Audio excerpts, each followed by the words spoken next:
Bonsoir à vous, chers fans de groupies ameutés que vous êtes. Bienvenue à ce 4e épisode d'un podcast nommé Les Chevaliers de la Première Ronde. Je suis Charlie Gonzo-Faneuf, puissance Ryan Reeves comme toujours. Et oui, je suis évidemment accompagné de mes deux chevaliers préférés. Comment ça va les boys? Ça va très bien. Merci beaucoup, toi. Ben ça va bien, j'étais en train de penser à un fantasme que j'avais, c'était de me faire puncher sur l'œil par Ryan Reeves, puis me faire autographier ensuite par lui. Ben, c'est chacun ses fantasmes. Et et voilà, j'ai évidemment... Merci pour les rires en canne, Charles. Ça fait plaisir. J'ai Olivier Daigneault, qui est de retour de son examen de la prostate. Oui, ça ne coule presque plus, Charlie. C'est bien, c'est bien. Mais ton médecin a-t-il des gros doigts? Oui, un peu, mais ça fait un meilleur examen, qu'ils disent. C'est ça. C'est bien, ça ouvre les portes. Oui, tout à fait. Et on va avoir un retour sur nos commanditaires qui, eux, seront peut-être officiels un jour. On l'espère, ça commence à coûter cher, cette histoire de bière-là. C'est découvrir, déguster les brasseurs du monde. Les brasseurs du monde, on les remercie éventuellement. Donc, et j'ai Charles Brassière de la Mamelle avec nous également, bruiteur officiel du podcast, mais aussi capable de parler. Bien oui, toujours présent. Lui qui est allé à l'école de diction de Stéphane Richer, je crois. Ouais, parfois ça m'arrive. Exactement. J'ai pris des notes. Excellent. C'est ce qui fait toi un excellent parleur. Oui. Pourquoi pas. Et on a également Joey Fortin-Boulin en ligne, toujours là? Oui, salut. Excellent. Ce jeune homme possède un clavier de première ronde et lorsqu'il travaille fort dans les coins quotidiens de la vie, il devient aussi imposant que le nez de Brad Marchand ou les sourcils de Michael Frolic. C'est ça long. Ça fait peur, ça. Donc, ça va bien, Joey? Oui, ça va super bien. Excellent. Hey, écoutez, déjà 4 épisodes. Le temps passe vite, pareil, hein? C'est fou. Ça va trop bien. Oui. Charles, t'as pas un peu de musique d'ambiance là, pour nous, là, pour nous faire vivre un peu d'émotion? Là? Oui, j'envoie ça. Ouais, j'aurais peut-être pris quelque chose de plus feutré. Là. Plus feutré, tu Oui, dirais. ça aurait été peut-être un peu j'ai plus, peut-être ça qui pourrait... Et voilà, là on l'a. Oui. Et oui, déjà 4 épisodes, hein, c'est plus que le nombre de victoires des Panthers de la Floride. Aucune victoire pour les Panthers. 4 podcasts, je pense que c'est même plus que le nombre de piments qui ont des billets de saison pour les Panthers de la Floride. Fort probablement. Comme Gérard Galland, connais pas. 4 podcasts, c'est plus que le nombre de buts que Patrick Traverse a déjà marqué dans la Ligue nationale de hockey. Ce qui est pas peu dire. C'est pas peu dire, quand même. Et toi, Olivier, ça t'évoque quoi, le mot, comme 4 podcasts? Là? 4, moi, ça m'évoque le nombre de bières que j'ai l'intention de boire dans les 10 prochaines minutes. T'as rejoint mon ami Charlie? C'est bon, t'as besoin de commencer tout de suite? J'espère que t'as de la place sur ton divan. J'ai de la place, on va dormir en cuillère. Oh, c'est correct. Oh, je vais vous Comme laisser d'habitude. tranquille. Je vais prendre la poudre d'escampette dès que tu vas faire stop. T'as le droit de regarder, mais si... Non. C'est juste pas que tu... Ah, bon, ben voilà, c'est le temps de présenter les J'ai commanditaires. dit là, 4 en 10 minutes, faut que je commence. OK, c'est bon. Oui, ben- Et du côté de Joey, 4, ça te dit quoi? 4, me semble c'est moins que le nombre de victoires des Coyotes cette année-là. Oui, et c'est également... Ouais. Oui, tout à fait. Il y a les Panthers, les Coyotes, je pense qu'avec les Red Wings, là, c'est pas mal les... Oui, on est en avance sur Oui, eux. exact. 4, c'est aussi le nombre d'articles que j'ai écrit dans les 8 derniers mois. Oui, quand même. C'est donc plus que le nombre de mises en échec que Max Pacioretty a donné à date cette saison. Ouais. Donc, oui. Nous allons y aller tout de go parce que Charles aussi, là, on veut savoir. Qu'est-ce que ça t'évoque? Moi, ça me rappelle les 4 chevaliers au Kiev qui lançaient des pamplemousses. Malade. Quand même. Quelle surprise pour les frappeurs. Quelle surprise. En tout cas, quelle bonne surprise d'acide citrique. Hein? C'est toujours amusant. Oui, c'est ça. Donc, c'est quand même moins que le nombre de bières que j'ai enfilées aujourd'hui parce que moi, être à jeun le lundi, non merci. Ça va faire. Non, Donc- jamais le lundi. Non. Donc, avant de commencer, évidemment, ce podcast vous est offert en format Néo-Cheap et la devise qui est de mise avec le Néo-Cheap est la suivante. Vous êtes prêts, tout le monde? J'en prendrai pour $1. $1! Yes! Yes! Quasiment, presque. On va l'avoir un jour, J'étais Joey. prêt. Donc, mais un peu en retard quand même. ouais, tout à fait. Le délai. Le délai est là. Alors, Joey, on t'a invité sur le show pour nous parler de basketball, de la NBA, car la saison va débuter le... Demain. Et voilà. C'est demain, c'est aujourd'hui, tu veux dire? Ah oui, parce qu'on on va diffuser mardi. Donc, Ouais, c'est mardi. on va être publié mardi. Donc, ça sera Exactement. mardi aujourd'hui. Alors, j'ai une question pour toi. C'est que se passe-t-il avec vas-y. la saga Jimmy Butler et son équipe des Timberwolves? Eh boy. Écoute, qu'est-ce qui se passe avec Jimmy Butler? Écoute, tout ça a commencé la saison dernière. Là. Jimmy Butler, first, il était pas content. Il a demandé à être échangé. Principalement aussi parce que l'organisation a déjà donné des extensions de contrat aux jeunes Karl Anthony Towns et Andrew Wiggins. Puis lui, justement, il demandait à avoir un max contract. C'était sa dernière année de contrat. Puis là, il a fait sa demande d'échange. Tout l'été a passé. Puis écoute, l'organisation n'a pas vraiment tenté de faire des échanges, ils sont pas vraiment intéressés. L'entraîneur-chef, Tim Thibodeau, n'était pas intéressé. Il demandait énormément en retour. Jimmy Butler, c'est quand même un top 10 joueur de la Ligue. Donc, on avance jusqu'en mi-septembre. Ouais. Il redemande à être échangé, mais officiellement, à travers les médias, puis il démontre clairement qu'il est pas content. Puis là, justement, on avance jusqu'à mercredi dernier. Puis là, ça l'a explosé à la pratique des Timberwolves. Butler se présente. Il commence à rentrer en disant « Grouillez-vous, je suis juste là pour une heure. » Ouais, oui. Est-ce qu'il a utilisé du slang, style c'est la S, wesh, ou ça kiffe grave, ou je sais pas? Non? Y a-t-il un langage spécial ou. Pardon? C'est le langage de Montréal, mais je sais pas si ça s'applique au basketball. Mais on y reviendra. Oui. Donc, puis justement, il challenge les meilleurs joueurs de l'équipe, donc Karl Anthony Towns et Andrew Wiggins. Puis lui, il prend, comme on appelle les bench warmers avec lui. Ouais. Les gars qui jouent à même pas 2 minutes par game. Il fait 2 duels de 6 minutes. Il les bat les 2 fois. Puis ensuite, arrogant comme qui est, il est trash talk, il chiale après toute l'équipe, ça en prend tout le monde, le coach, le directeur général. Il leur dit tout le monde, vous avez besoin de moi, I run this shit. Il a fait un Patrick Roy, finalement. Est-ce qu'il a lancé une télévision? Exactement. Oui, Puis, il était devant le coach, puis il dit c'était fini. Puis vous pouvez pas gagner sans moi. Là, par la suite, ça s'est calmé un peu. Il est passé en entrevue avec ESPN, puis mentionné, justement, il a été honnête, brutalement honnête. Il a laissé parler ses émotions, il a laissé ses émotions prendre le dessus. Il est compétitif, c'est un gars qui veut gagner, puis c'est un gars qui regrette rien, puis il dit ce qu'il a à dire, puis c'est la manière qu'il règle ça avec l'équipe. Puis, mais justement, tout récemment, les Timberwolves ont quand même passé proche de l'échanger avec le Heat. En fait, l'échange s'apprêtait à arriver, puis Thibodeau il a décidé de rajouter un choix de repêchage supplémentaire. Pat Riley, directeur général du Heat, il a raccroché à Nione. Il l'a même traité de... je peux pas vraiment dire ça en nom, mais il l'a traité... c'est un podcast. Un mot gentil. Ah, ok, c'est parfait. Vas-y. Qu'est-ce qu'il dit? The motherfucker. Bon! Pas vrai. C'est des choses qui... est-ce qu'il l'a bloqué sur Facebook? Oui, en plus, écoute, il est vraiment méchant. il a enlevé Instagram. Il est méchant. Charles a une question pour toi. Ouais, en fait, c'est vraiment une question. J'aurais une petite mise en contexte là, pour ceux qui connaissent peu le basketball. Peux-tu nous situer qui est Jimmy Butler, en fait? Ouais. En plus d'être un joueur des Timberwolves, là, mais je veux dire, une petite histoire. Peut-être pas à partir depuis son secondaire 5, mais... Non. Écoutez, Jimmy Butler, ça vétéran de plusieurs saisons dans la NBA. Il doit être rendu à pas loin de 10 ans.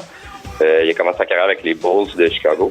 Ouais. Puis là, maintenant, s'est rendu probablement un des meilleurs joueurs à travers la Ligue, là, dans le top 10, top 15. Il fait une moyenne de à peu près 23 points par match. Donc, c'est pas mal le meilleur joueur des Timberwolves. C'est pas mal la superstar de là-bas. Simplement que Karl Anthony Towns et Wiggins, comme je disais, plutôt, ils ont un plus gros contrat parce qu'ils sont plus jeunes. Ils veulent voir plus loin avec ces joueurs-là. Donc, Jimmy Butler, je sais pas s'il est à 100% dans les plans, mais ils veulent quand même pas l'échanger pour rien. Ils veulent pas perdre de la valeur pour lui. C'est excellent. Ça met les choses en contexte. Tout à fait. C'est pas... Il a un petit peu joué à la Madone, si on peut dire, mais quand même, il y a un certain statut. Exactement, mais c'est aussi qu'il se plaignait beaucoup que l'équipe jouait soft, que l'équipe jouait pas assez agressivement, jouait pas avec un edge comme on dit. Et lui, justement, ça le mettait en mode-à-dire parce que c'est un joueur probablement un des joueurs les plus intenses de la NBA. Donc voilà, mais là pour l'instant la situation s'est rétablie. Il est retourné avec l'équipe, puis comme il a déjà fait un autre pratique un petit peu plus normal sans chialer après tout le monde. Puis il devrait jouer la première partie de mercredi contre les Spurs.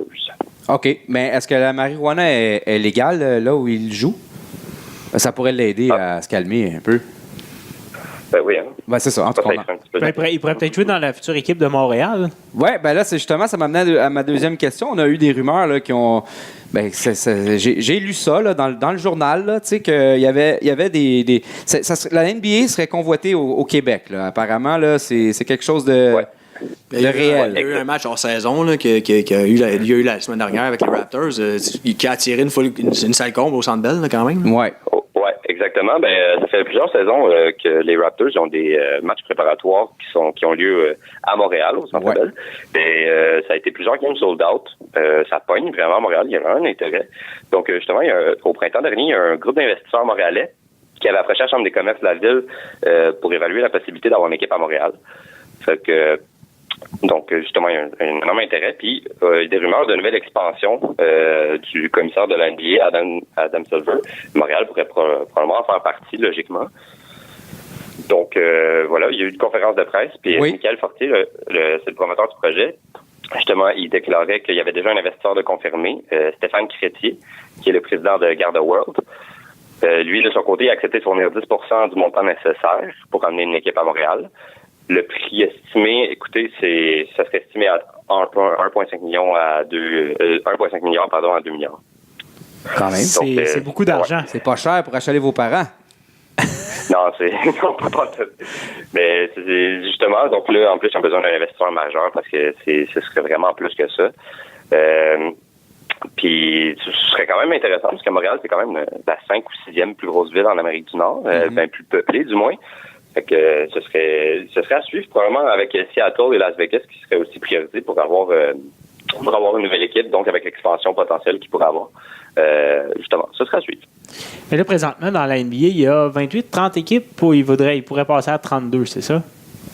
Oui, exactement. Ce serait avantageux, en fait, là, de ramener 32 équipes. Sont quand même sont égales dans les deux conférences à 15-15. Je pense qu'il faudrait briser cet équilibre-là.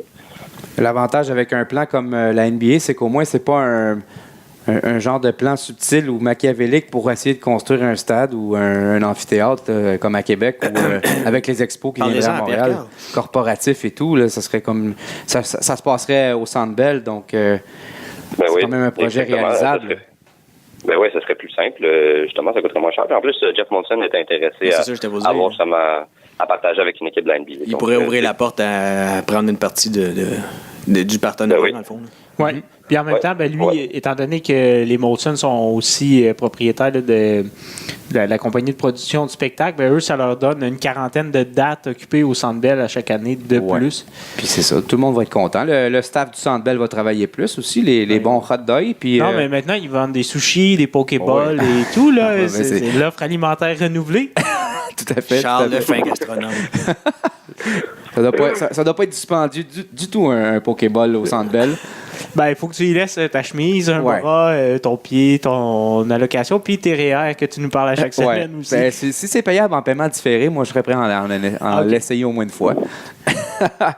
Donc, là, on sait que la saison de la NBA est sur le point de débuter. Fait que, vas-y, là, à quoi on peut s'attendre là, pour la prochaine saison? Quelle équipe joueurs vont se démarquer, selon toi? Des prédictions. Oui, on aime bien ça, les prédictions. Ici, on prend des notes. Tu sais qu'on est des joueurs compulsifs. Oui, certain. Vous allez pouvoir prendre ces conseils-là pour votre pool de basket. Tout à fait. Ah oui? Regarde, simplement, on va commencer par ceux qui pas mal, même les gens qui connaissent pas le basketball, connaissent cette équipe-là, les Warriors de Golden State. C'est l'équipe qui vient de gagner 3 championnats en 4 ans. C'est avec la superstar Stephen Curry qui mène l'équipe. On rajoute à ça, écoutez, leur starting five, leur formation partante, c'est 5 superstars. Curry, Klay Thompson, Kevin Durant, qui est considéré comme probablement le meilleur joueur de la ligue avec LeBron James, Draymond Green, un pilier défensif, excellent passeur. Là, en plus, avec ces 4 joueurs-là, ils ont rajouté cet été, ils ont signé DeMarcus Cousins, qui était probablement considéré comme un des meilleurs centres de la ligue, mais qui a eu une grosse blessure, puis que les équipes étaient réticentes de signer. Golden State ont sauté sur ce joueur-là. Écoutez, les gars, moi, je leur donnerais le titre tout de suite. Ah oui, c'est déjà fait. Dans la poche. Vous l'aurez entendu là, au Chevalier de la première ronde. On vient de sauver une saison complète. Et voilà, on se revoit l'automne prochain. Personnellement, en plus, je les déteste. Parce que moi, je suis un partisan de l'équipe des Rockets, justement. Puis les Rockets, c'est l'autre équipe dans l'Ouest qui pourrait probablement percer et se rendre en finale. Avec justement les leaders comme Chris Paul et James Harden. James Harden qui était le dernier MVP, le joueur le plus utile à son équipe. Accompagné en plus de Clint Capella. Écoutez, là, les passes alley-oop à Capella, ça va être à profusion. C'est un solide joueur en plus dans sa zone près de son panier, là, défensivement. Et on a ajouté à ça en plus Carmelo Anthony, une ancienne superstar si on veut, qui joue avec le Thunder. Et là, il semble revigoré, il semble motivé, heureux. Fait que vraiment, cette équipe-là, c'est peut-être l'addition qui leur manquait pour se rendre plus loin. Ben, tu penses qu'ils vont avoir ce qu'il faut pour réussir à vaincre ton ennemi juré ou... Mon ennemi juré, c'est ça. Non, sincèrement, je pense que c'est un gamble. Carmelo Anthony, souvent il était reproché de pas vouloir gagner, plus vouloir l'argent, puis d'aller avec des équipes, puis pas vraiment pouvoir les mener aux grands honneurs. Mm-hmm. Donc c'est vraiment un gamble, mais peut-être ça pourrait cliquer. Carmelo, c'est quand même un ami de Chris Paul, il y a une certaine cohésion, puis c'est une équipe qui fait beaucoup de 3 points, ils sont vraiment au modèle du style de jeu dans la NBA en ce moment. Donc on sait jamais. Sinon, à part ces 2 équipes-là dans l'Ouest, il y a le Thunder mené par Russell Westbrook. Mm-hmm. Écoutez, c'est probablement le joueur le plus explosif de la Ligue, accompagné de Paul George, Steven Adams. Le Thunder pourrait être à surveiller dans l'Ouest. Sinon, d'autres équipes comme, justement, je parlais tantôt des Timberwolves, des Jazz. Puis aussi, j'allais oublier celui-là en plus, les Lakers, qui ont maintenant LeBron James avec eux. Charles allait t'en parler. Oui, c'est ça. J'allais te lancer une perche de 10 pieds. Là. Je la sentais sur le bout de ta langue. Là. Écoute, puis justement, LeBron James s'amène à LA. Écoutez, faut pas s'attendre nécessairement à ce que ce soit une équipe qui va avoir 60 victoires et qui pourra absolument détrôner les Warriors. Il y a sûrement un temps d'adaptation qui va se passer, mais ça va être une équipe qui est super dangereuse. Ils ont un arsenal de jeunes joueurs offensifs avec Kyle Kuzma, Brandon Ingram, Lonzo Ball. On peut se rajouter à ça certains vétérans comme Michael Beasley, Rajon Rondo. Cette équipe-là pourrait se prendre aussi. Mm-hmm. Du côté de l'Est, je vais parler probablement des Celtics. Vraiment, en fait, je pourrais presque juste parler d'eux. Parce que maintenant que LeBron James a quitté les Cavaliers pour aller dans l'Ouest, dans l'Est, c'est grand ouvert. Puis les Celtics avec des joueurs étoiles comme Kyrie Irving, Gordon Hayward, des jeunes comme Jaylen Brown, Jason Tatum. Écoutez, c'est vraiment une équipe complète, profonde, autant offensivement que défensivement. Puis ils ont probablement un des meilleurs coachs de la Ligue, le jeune Brad Stevens. Donc, c'est pas mal l'équipe à surveiller dans l'Est. Sinon, il y aurait les Raptors qu'on parlait tantôt, qui ont maintenant fait l'ajout de Kawhi Leonard, qui est un des top 5 joueurs de la Ligue, un des meilleurs bloqueurs aussi, joueurs défensifs. Écoutez, puis d'autres équipes comme les Bucks avec Giannis Antetokounmpo. Quand même. Bravo pour l'effort de prononciation. Ouais, la prononciation est là. On voit que tu es allé à l'école de diction de Stéphane Richer, toi aussi. Pardon? Non, c'est bon. C'est correct. c'est assez insipide, mais comme d'habitude. Et est-ce que c'est tout, mon Joey? Pardon? Est-ce que c'est tout? Est-ce que ça fait le tour pour les prédictions? Oui, c'est à peu près ça. Écoute, okay. Je pense que je pourrais peut-être... Non, c'est à peu près ça. Parce que moi, j'ai une question pour toi. Que fait un joueur de basketball lorsqu'il perd la vue? Il devient arbitre. Mais que fait un arbitre de baseball lorsqu'il perd la vue? Ben, il est intronisé au Panthéon. Ben oui. Parce qu'on le met en arrêt du marbre puis il fait le World Series. Ben oui, il arbitre pendant les séries. Donc, merci, Joey, pour toutes ces informations très instructives. Je suis certain qu'on... Ça fait plaisir. Sur nos 32 auditeurs, on en a un bon pourcentage qui suivent le basketball. Ça, j'en suis certain. Alors... c'est quand même généreux. Ouais, quand même. Donc, on va te réinviter et puis tu vas pouvoir nous faire un suivi durant la saison à propos de ce basketball et de la NBA. Et on n'oublie pas la prédiction que tu nous as faite également. Oui, elle est enregistrée, donc on peut te la ramener si jamais c'est ça, là, ça se produit pas.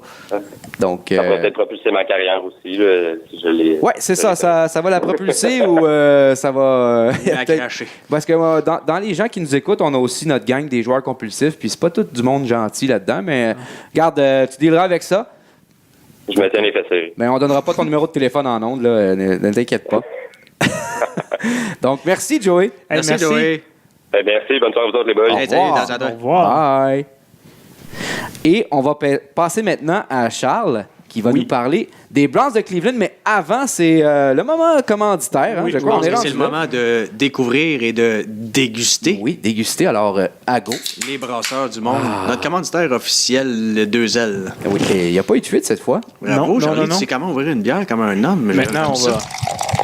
On verse et on déguste. Ça fait du bien. Par où ça passe? Alors, je disais que Charles va nous parler des Browns de Cleveland. Puis là, je me demandais, qu'est-ce qui est le pire pour une carrière d'un joueur professionnel? C'est-tu se faire drafter par les Browns ou devenir paraplégique après un violent plaqué de J.J. Watt? Honnêtement, j'ai aucune idée, je peux pas te répondre. Parce que là, tu sais, on s'entend que... Ou peut-être même quadraplégique. Tu sais, comme tu clignes des yeux une fois, c'est oui, 2 fois, c'est non, là. Ouais. Ou les Browns de Cleveland, t'as le Ou choix. les Browns, je sais. Je te laisse y penser. Je sais pas, peut-être qu'à la fin, vous allez être... Parce que si on regarde le tableau, c'est pas très reluisant. Non, c'est pas très reluisant, mais en regardant un peu leur saison... Non, pas très beau. Mais en même temps, en regardant leur saison cette année, je me suis posé un peu la question, est-ce qu'ils ont finalement réussi à tourner le coin? Parce que les 2 premiers matchs, c'était quand même encourageant. Oui, exactement. En fait, je vais juste vous rappeler, présentement, la fiche des Browns, c'est 2 victoires, 3 défaites et 1 nulle. Et 2 victoires, là, c'est plus de victoires que les 2 dernières saisons combinées. Oui. Je vous rappelle que c'est 1-15 en 2016 et 0-16 en 2017. Puis même, on pourrait aller plus loin que ça. Si on rajoute 2015, qui avait gagné seulement 3 matchs, c'est possible que cette saison, ils puissent gagner plus de matchs que dans les 3 dernières saisons. Ça serait assez extraordinaire. Écoute, quand tu dis que c'est pire que les Alouettes, c'est quand même pas peu dire. Là. Non, c'est pas peu dire, mais c'est incroyable. En même temps, je suis pas sûr qu'ils vont se rendre à 4 parce que, ils jouent dans la très compétitive division nord de l'américaine avec les Steelers, les Bengals et les Ravens. Et il y a aussi les Chiefs, les Falcons et les Broncos qui sont sur leur chemin cette année. Mais quand même, reste que une fiche de 2-3-1, ils ont été compétitifs. Ils ont annulé avec les Steelers. Ils ont perdu 21-18 contre les Saints, qui est une puissance dans la ligue. Ils ont réussi à battre les Jets. Battre les Jets, OK. Pas une grande gloire, là. Non, voilà. Quoique les Colts ont perdu contre les Jets en fin de semaine. Ça arrive à tout le monde. Oui, c'est ça. Ils ont perdu en prolongation contre les Raiders 45-42. Ils ont battu les Ravens en prolongation 12-9. Et puis là, ils viennent de se faire planter 38-14 par les Chargers dimanche. Mais parlons un peu des Browns, une petite capsule historique. Je suis historien de formation, donc revenons un peu dans le temps. Il y a 2 Browns. Il y a les vieux Browns et il y a les Browns de l'époque moderne, parce qu'il ne faut pas oublier que les Browns ont été déménagés à Baltimore pour revenir en 1999. Et c'est là que le cauchemar a commencé, parce que depuis, ils n'ont eu que 2 saisons gagnantes, 9-7 en 2002 et 10-6 en 2007. Incroyable. Ouais, c'est une culture de perdant. Culture de on efface, mais on recommence. Non, mais c'est incroyable. On a une saison gagnante, 9-7. C'est un fait d'armes dans ton histoire. Dans ton histoire, oui. Mais c'est ça, c'est que leur manie a essayé de toujours trouver leur corps arrière d'avenir. Que c'est ça. Parce que tu te dis, ils ont repêché premier souvent, mais ils ont toujours manqué leur coup sur un corps arrière de pacotille, finalement, qui a été un flop. Puis là, ils ont finalement eu Baker Mayfield. Oui. Mais quelques petites statistiques par rapport à ça. C'est leur 18e saison depuis leur retour. Ils ont eu 9 entraîneurs différents. Ouais. Et écoute bien celle-là, tu parlais de corps arrière. Ils ont eu pas moins de 30 quarts depuis 1999 qui ont débuté au moins un match. Donc, 30 quarts différents en 18 ans. On va se souvenir de cette statistique-là. Et une autre, juste avant que tu y ailles, ils ont le record aussi pour 17 saisons consécutives avec au moins 2 quarts partant durant la même saison. 17 saisons consécutives. Ça veut dire qu'à chaque année, il y a au moins 2 quarts qui ont la partie. C'est pas banal. C'est pas banal. Même vouloir, là, c'est... Faut vraiment être médiocre. Oui, c'est difficile de faire mieux. Je pense qu'ils n'ont pas compris le concept. Avec tous les premiers choix, c'est ça qui est incroyable. Ils jouent à Poker Raz, la plus petite main l'emporte. Exactement. Puis aussi, c'est ça, on parlait des cadres, mais c'est un peu dans toute l'organisation. Il n'y a aucune stabilité. On ne garde pas nos joueurs. Parmi les joueurs qui auraient pu être repêchés entre 2012 et 2016, dans le fond, qui seraient supposés être le corps de l'équipe en ce moment, il n'en reste aucun qui a été repêché en 2014. Avant 2014, et seulement 2 du repêchage de 2014. Seulement 1 de 2015. Et puis là, 2016, c'est plus récent, mais ils sont que 5. C'est quand même pas beaucoup. Ouais. Mais tu parlais tantôt de Baker Mayfield qui a été repêché le premier au total. Lui, c'est un real. Lui, c'est un real. On le sent que c'est un real. On le voit là, sur le terrain. Il est tout feu, tout flamme. Il s'amuse. Pour l'instant, il y a 3 départs. Mais on a aussi repêché un excellent demi de coin, le 4e au total, parce que les Browns, au dernier repêchage, ont pêché premier et 4e. Donc, ils avaient pris Denzel Ward au 4e rang. Et il a déjà 3 interceptions. Donc, des belles promesses. Ils ont aussi l'excellent ailier défensif Myles Garrett, qui a été repêché l'année passée. Donc, est-ce que... il y a quelque chose qui s'en vient? Est-ce qu'ils ont tourné le coin, comme je le disais? C'est peut-être pas encore le moment de mettre 100$ sur eux pour le Super Bowl, mais... Non. Mais, en même temps, je vais vous lancer quelques noms, puis on va se poser la question, est-ce que le recruteur a été congédié? Vas-y, en 1999, ils sont de retour, donc ils ont le premier choix au total. Qui ont-ils repêché, vous en rappelez-vous? Non, malheureusement. C'est un corps arrière, nul autre que Tim Couch. Tim Couch, le fameux Tim Couch. Oui. Il y avait il était quand même bien coté. Là. Il y avait un bel avenir. Mais il s'est ramassé dans une équipe, puis ça a fait pouette. Oui, ça a été assez difficile pour Tim Couch. Ouais, l'effet sonore est meilleur que moi. Il a quand même eu 62 départs dans la NFL.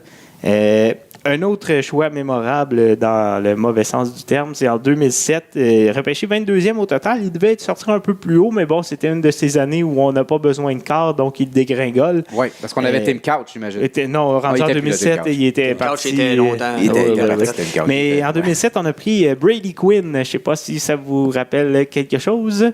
C'est connu de ses parents et amis. C'est pas impossible parce qu'il n'a joué que 24 matchs dans la NFL. Il a été pendant quelques années le second, en fait, à Kansas City, où il a fini sa carrière là, en 2012. C'est vrai qu'il faisait du bon café et qu'il était bien aimable. Oui, il était bien aimable. Il était chum avec le Waterboy. Exactement. Un autre choix mémorable, 3e au total en 2012. Le porteur de ballon. Il a joué avec les Rough Riders de la Saskatchewan l'année passée. Oh, c'était Trent Richardson. Ben oui, Trent Richardson. Qui n'a joué qu'un an et demi à Cleveland. Ils l'ont échangé à Indianapolis, qui était définitivement en recherche d'un porteur de ballon à ce moment. Oui. Là, mais non, ça n'a pas plus fonctionné. Il n'aura joué que. J'ai même pas la statistique, j'ai oublié de la prendre. Non, mais quelques matchs. Beaucoup plus que moi, de toute façon. Oui, exactement. Mais, juste pour vous dire, l'été passé, il s'est présenté au camp des Rough Riders et il a finalement été libéré. Et là, il a été signé par une équipe de l'Alabama dans la Alliance of American Football. Wow! Et est-ce que ces gens-là sont payés? J'en ai aucune idée, ne posez pas de questions. J'aime sa passion. Ou c'est du bénévolat? J'adore la passion. Je sais pas. C'est une belle passion. Tu veux-tu remettre, Céline? Ah, tu veux que je remette Céline? Non, c'est correct. Puis, évidemment, un qu'on connaît un petit peu plus, sélectionné en 2014, 22e au total. Je donne un indice, c'est un quart arrière. Mais encore, ça, c'est l'autre. Mais encore, il avait été repêché en 2e ronde. Oui, c'est ça. Ben, notre ami Johnny Manziel. Ben, c'est ça, Johnny Manziel. Ben oui, mais encore. Il était pas loin. 22e. 22e au total, oui. Ah oui, pas vrai? Ben, il faisait peur. Hein? Il y a juste les Browns qui se sont dit... oui, mais cette année-là, les Browns avaient 2 choix au repêchage, donc ils l'ont pris en première ronde, donc ils l'ont pris avec leur 2e premier choix. Ben, il a joué 15 matchs dans la NFL. Il a disparu de la carte, puis bon, il est à Montréal maintenant. Pour l'instant, c'est... Il a disparu de la carte. Tu avais juste à te tenir dans les bars du Texas, je pense. Il jouait à Texas A&M. Texas A&M, effectivement. Donc, tout ça pour dire que, c'est ça, les Browns. Peut-être qu'on va finalement tourner le coin. On a une certaine stabilité au poste d'entraîneur. C'est la 3e saison de Hugh Jackson dans une division qui est reconnue pour garder ses entraîneurs longtemps. Ouais. Les Steelers... Mike Tomlin est là depuis je ne sais pas combien de saisons. Avant ma naissance, je crois. Bill Cowher. Et avant, dans le fond, les Steelers n'ont eu que 3 entraîneurs dans leur histoire. Presque, ouais, c'est ça. Pas presque, non? Non, c'est ça. Ah oui, c'est ça. Oui, tout à fait. Ça a été la longévité. C'était Chuck Nose, me semble, le premier. Ensuite, Bill Cowher et Mike Tomlin. Marvin Lewis est là depuis longtemps avec les Bengals. Et la même chose qu'un des frères Harbaugh avec les Ravens. Ils ont des bons jeunes. C'est l'équipe avec la moyenne d'âge de l'équipe, dans le fond, c'est 25,4 ans. Les joueurs n'ont que 2,6 saisons d'expérience en moyenne, donc très peu. Alors, ils doivent apprendre à gagner. On dit ça depuis 1999 qu'ils doivent apprendre à gagner, mais est-ce qu'ils vont participer aux séries l'an prochain ou dans 2 ans? Je pose la question, je n'ose pas m'avancer parce que moi, je ne ferai pas de prédiction, je ne veux pas que ça me revienne d'en face. Non, tu fais bien. Cette année, ça serait très étonnant. L'année prochaine. Non, cette année, on oublie ça, mais s'ils peuvent réussir à gagner et pas flusher tout le monde, puis recommencer encore une fois, peut-être. Ben, ça te prend un bon leader parfois qui peut changer l'attitude d'un vestiaire. Puis espérons que Baker Mayfield soit l'homme de la situation. Stabilité, c'est le duo parfait, je pense.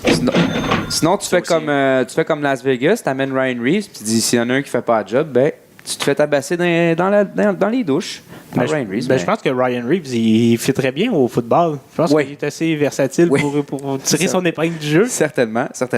Alors, est-ce que ça fait le tour des Browns de Cleveland? Oui. Est-ce qu'on avait autre chose à ajouter, M. Charles Bussière de la Hamel? Non, à moins que vous ayez une question sur laquelle je ne suis pas sûr de pouvoir répondre. Non, aucune question. Votre honneur. Et nous allons passer avec Olivier Daigneault, qui est de retour cette semaine et qui va nous parler de sport de combat. De boxe, entre autres. J'ai beaucoup trop de nouvelles à te parler de. Puis j'ai 2 questions. Est-ce qu'on va enfin permettre le saut de la 3e corde dans la UFC? Ça serait pas une mauvaise idée. Le son de la troisième broche, parce que c'est des Ouais, câbles, ouais, c'est des broches. Non, mais du haut de la cage, dans le Du haut fond. de la Ouais, cage. ils sont fous, finalement. hein, ben. OK, ça serait une bonne idée. Ben, Puis- c'est pas chose Numagabadzenzedov qui a Ouais. essayé le coup, mais lui, il a sauté dans Il la a foule. sauté du mauvais bord. Ouais, Oui, il a c'est fait ça. un coup de pied nacho, là, c'était incroyable. Wow. Puis est-ce que Ric Flair, dis-je mal, va être gérant de combattant dans la UFC? Ben, il y a des bons deals sur le bronzage puis l'auto-huile, fait que ça Ben, je serait sais quand pas même si tu bien. l'as vu de proche récemment. Il y a comme 99 à peu près. Là. Mais avec son auto-huile, ça paraît pas. Ça paraît pas. Je te dis, fais un Un focus peu, sur son visage. Un, C'est un c'est petit peu, un petit peu de botox, là, ils vont nous replacer Ben ça. oui, là. ça L'Halloween sort s'en vient. Hein? OK, ben vas-y, Molly. Ben, je voulais juste revenir rapidement sur le gala de Eye of the Tiger Management qu'ils ont présenté à Québec avec en grande finale Simon King qui s'est fait passer le KO. On peut dire que oui, ça a Ah fait ouais. mal. Dylan Carmen qui est arrivé en forme, qui l'a surpris, qui était un petit peu plus fort que lui, on va se le dire. Là. Ouais. Ben, je T'es sais gentil. pas, mais je sais pas s'il était plus fort que lui Ben, ce que soir-là. Simon Key. Oui, Ce ce soir-là. soir-là, ouais, exactement. Je te parle d'une mauvaise soirée au bureau. Tu sais, Ouais. Puis c'est une catégorie de poids où tout peut arriver. Ouais, ça rapidement. pardonne pas. C'est une bonne droite. Ouais, là. puis sur un C'est ring, le une mauvaise soirée au bureau, c'est pas comme temps. C'est pas recommandé. c'est pas comme dans une quincaillerie. Là. Non, pas tout à fait. Mais il a du talent. Il est encore jeune. Il est prêt à rebondir, je crois. Ouais. Il va falloir qu'il prenne le temps de se reposer puis de revenir, oublier ce revers-là puis revenir plus fort. Dans le même gars-là, il y avait Steven Butler aussi, qui lui a été impressionnant, malgré qu'il affrontait un jeune qui n'était pas dans la même classe que lui. Là. Il n'était pas dans la même catégorie, on va se le dire. Là. Jordan Balmer. Jordan Palmer qui a pris une bouchée de trop gros pour lui, là, on va se le dire. Il est C'est lui qui a couru après, en plus. tout à fait. Non, mais c'est correct de le faire. Tu sais, je veux dire, le gars, il a de l'ambition, il veut progresser, puis il veut pogner les meilleurs, c'est correct. Sauf que Steven Butler le remet à sa place un petit peu, fait qu'il va aller manger. Il va aller manger quelques croûtes et revenir plus fort. On va l'espérer pour lui. Butler qui a mentionné après le combat qu'il aimerait ça se mesurer à Jamie Munguia. Je sais pas si vous vous rappelez, les gars, on a vu Jamie Munguia en action juste avant le combat de Triple G face à Oui. Alvarez, Oui. face à un certain Brandon Cook. Oui, qui est le- Brandon Cook qui a infligé le seul revers à Steven Butler dans sa carrière. Puis il en a mangé une sincère. Ah oui. Fait que là, on se remet dans le niveau. Là, je pense que Steven, honnêtement, je pense pas qu'il n'y ait pas de niveau à Jamie Munguia. Il pourrait peut-être l'atteindre, mais d'y aller aujourd'hui, je pense pas que ça serait une bonne idée pour lui. Il faudrait qu'il continue de progresser graduellement dans les classements. En fin de semaine, au casino, il y avait Eric Bazinian qui affrontait un vétéran québécois, Francis Nentetu, qui était un gars de chez Koutimi, qui a 36 ans. Si ma mémoire est bonne, j'ai pas pris de note. Charlie. Pas de notes. Mais C'est quoi que je vois là? Ça, c'est pas des notes, ça, c'était Ok. c'est son roman Harlequin. Non, mais j'ai pris des notes, mais pas par rapport à l'âge de Francis. ok, ok, ok. Malheureusement. Mais je crois bien, si ma mémoire est bonne, mais elle l'est habituellement, je pense que c'est 36 ans. Puis le jeune 22 ans, de 22 ans qui est franchement impressionnant, qui a solidement passé le KO au vétéran au 6e round, qui est maintenant entraîné Eric Bazinian par Marc Ramsey. On connaît la réputation de Marc Ramsey. Il en prend beaucoup. Je trouve que là, ça commence à être...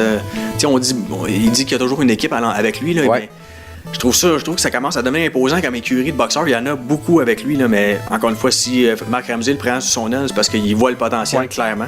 Mais moi, je me demande aussi à un moment donné aussi si c'est pas juste pour le boxeur que ça vient un peu mauvais, si je peux me Ouais, dire. c'est Parce ça. que dans le fond, autant Marc Ramsey a pas le temps de.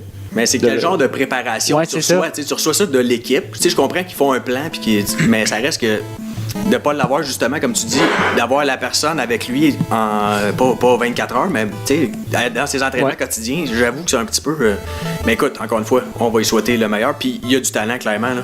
Il a passé le test haut la main, là, Francis Nentu. C'est pas un 2 de pique, là. Non, Honnêtement, exactement. puis il a été impressionnant. Là. En demi-finale, il y avait Mathieu Germain aussi qui a remporté son combat avec un dur combat, là, une dure décision là, qui a été serrée. Là. Qui lui aussi progresse tranquillement, lentement mais sûrement. Ils ont rendu un hommage à Patrice Lheureux qui est décédé aussi. Ouais.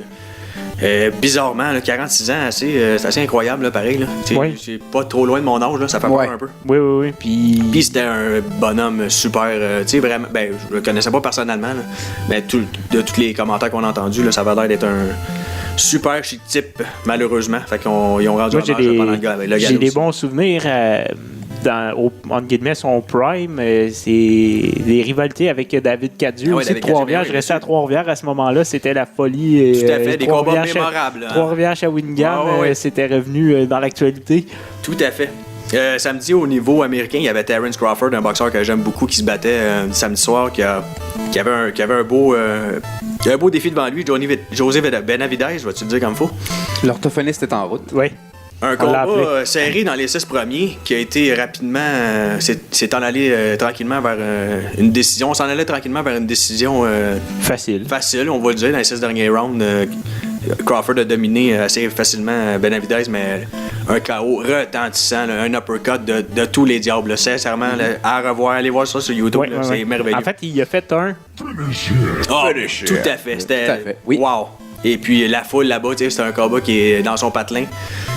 Les 10 000 spectateurs dans la salle ont explosé, là, c'était malade. Là. À Duluth au Dakota du Nord. Ouais. Non, pas Duluth. Non, c'est pas Duluth, c'est... Voyons.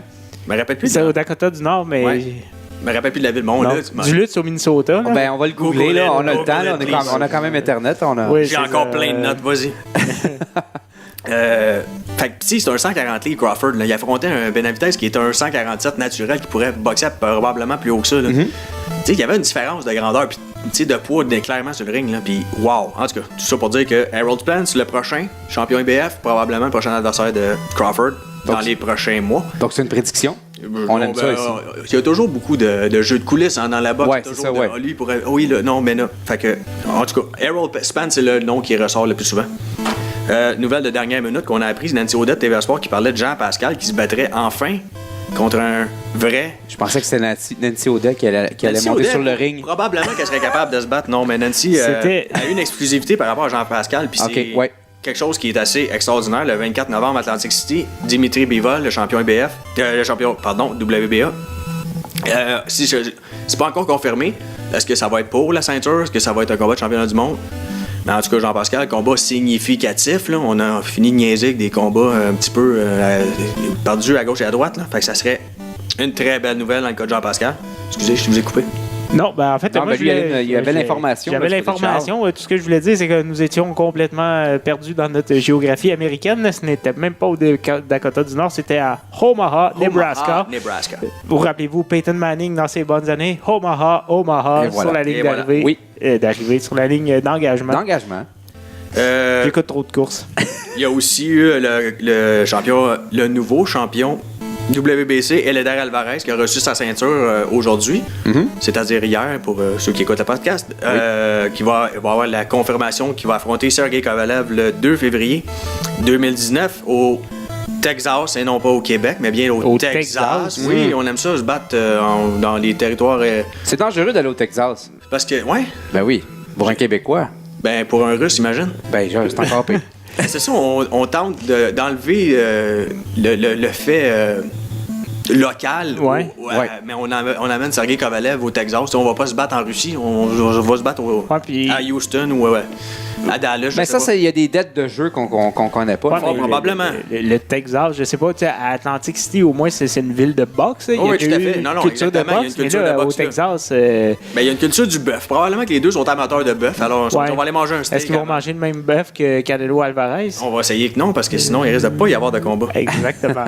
Advenant une défaite du champion, c'est-à-dire Alvarez, il y aurait un troisième combat, un combat revanche pour les deux. Puis là, cette fois-ci, Yvon Michel disait que c'était pour être au Québec. Enfin, après Atlantic City et Dallas, on va enfin voir Eleider Alvarez au Québec. Si jamais ce scénario-là se réalise, là, moi, je veux dire que la boxe, par moment, prend des airs de WWF. Ouais, ça fait un scénario écrit d'avance. Ben, je pense que tous les sports essaient de s'inspirer de la WWF. Peut-être. Hein, la WWF est la mère de tous les scénarios. Oui, c'est un modèle à suivre. Tout à fait. Ben oui. Regarde la UFC, puis... Je vais terminer avec Arthur Beterbiev qui a, encore une fois, lui aussi, magané son adversaire à son dernier combat. Le Joe Smith, qui serait probablement sa prochaine victime, si on peut dire, parle d'un combat avant la fin de 2018. Il y a Madison Square Garden, Canelo Alvarez, David Lemieux. Pourrait-il y avoir une petite place pour Arthur Beterbiev, Joe Smith là-dedans? Ça serait très probable. Fait que ça pourrait faire toute une soirée, encore une fois. Le 15 décembre, un peu avant Noël. Un beau cadeau. N'est-ce pas? Je n'ai plus... D'ailleurs, je vais montrer que je connais peut-être genre la boxe un peu, mais dans le fond, c'est juste un flash qui me vient comme ça. Joe Smith est d'ailleurs le dernier qui a battu Bernard Hopkins. Oh boy! Oh. Hein? Google it, là, tu vas jouer Là. loin dans Non. Depuis que j'ai donné le code du Wi-Fi, là, il est en Non, feu. mais j'ai pas. Ça sort de mon Wi-Fi interne. Historien de formation, non, n'oubliez jamais. Ouais, mes notes sont terminées, Charlie. Bon, ben écoute, c'était très instructif, encore une fois. M'a arrêté Punch-Out aussi. Oui, parce Ouais, que c'est assez, là. c'est évidemment la fin de cet autre merveilleux podcast des Chevaliers de la Première Ronde. Alors, Charles va nous envoyer le fameux terme. Et oui, alors merci d'encourager ce podcast en partageant massivement. Allez également liker la page de la Première Ronde sur le champ pour de la nouvelle fraîche 24 heures sur 24, including et tout un code d'éthique qui n'est pas à négliger. Merci à mes deux collaborateurs, Olivier Daigneault Ça fut tout qu'un plaisir. et Charles Bussière de la Hamel. Oui, voilà. Ben, merci à toi aussi d'avoir l'idée ça comme un grand. Ça me fait plaisir. On avait aussi Joey Fortin Boulay ou Ou Moulin l'inverse. Fortin. Moi, les noms composés, là, je suis pas capable. Ben, en tout cas, oubliez pas les jeunes et les moins jeunes. Ryan Reeves l'avait dit avant le début de la saison. Si tu peux pas jouer dans la Ligue nationale de hockey sur un lendemain de brosse, de veille, mais c'est que t'as pas ta place dans cette ligue. Gino Jick, Bob Probert, Guy Lafleur, Shane Carson, j'en passe. Eux autres, ils avaient compris c'était quoi du vrai hockey de taverne, comme Mario Brandino Tremblay. Bon, ça n'a pas fonctionné pour Alexandre Legge, mais ni Brian Fogarty d'ailleurs. Mais regarde, à un moment donné, il faut que tu te prennes en main, comme Chris Chelios. Tu peux être complètement rogné dans la vie, 24 heures sur 24, mais un jour ou l'autre, il faut que tu hits le gym, bronzage, hydromassage, puis du spandex en pleine expansion devant toi. Souvent, ou comme dirait El Gros dans Occupation Double, bro, ton camelto me rappelle les lèvres de Kardashian. Ça, c'est encore plus motivant que n'importe quel stéroïde de cheval. Ah, le pouvoir du legging. Tu peux squat devant tes Smith Pelly jusqu'au soleil. Mais bon, je fais comme l'ex de Galchenyuk ici, je m'écarte. Alors, les conseils de Ryan Reeves sont bons pour n'importe quoi dans la vie. Travail, école. Quoique, je te conseille d'éviter le Nacho Libre avant une partie sans lendemain ou un examen. Alors, attache tes patins, ouvre une O'Keeffe tablette le matin. Puis l'important, c'est d'être capable de scorer de temps en temps et donc d'être capable de maintenir un flex assez respectable sur son bâton. Oui, on termine le show avec une référence de Bisoun. Ça nous fait plaisir. Et si jamais vous n'êtes pas content, ben oubliez jamais qu'on a Ryan Reeves sur le speed dial ici à Les Chevaliers Faites de bien la attention. première ronde. Merci. Au revoir.